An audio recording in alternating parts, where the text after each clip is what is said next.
ദാവീദു ഗോത്രത്തിൻ സിംഹമായോനേ, ദാവീദിൻ താക്കോൽ കയ്യിലുള്ളോനേ, നീ തുറന്നാലത് അടയ്ക്കുവതാര്, നീ അടച്ചാലത് തുറക്കുവതാര്.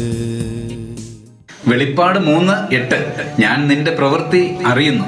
ഫിലദൽഫിയ സഭയ്ക്കുള്ള ദൂതിൽ കർത്താവ് എടുത്തു പറയുന്ന ഒരു കാര്യമാണിത്. വിശുദ്ധനും സത്യവാനും ദാവീദിന്റെ താക്കോലുള്ളവനുമായ കർത്താവ് അവരുടെ പ്രവൃത്തി കൃത്യമായി അറിഞ്ഞു.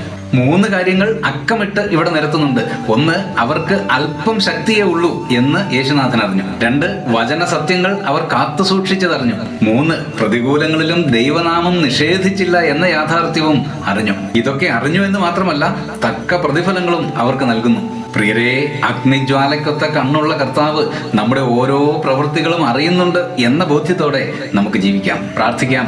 സ്നേഹപിതാവേ, സർവജ്ഞാനിയായ അങ്ങയുടെ മുൻപിൽ ഭക്തിയോടെ ജീവിക്കുവാൻ അടിയങ്ങളെ സഹായിക്കണമേ. വചന സത്യങ്ങൾക്കായി നിലകൊള്ളുവാൻ കൃപ നൽകണമേ. ക്രിസ്തുയേശുവിന്റെ ധന്യനാമത്തിൽ തന്നെ ആമേൻ.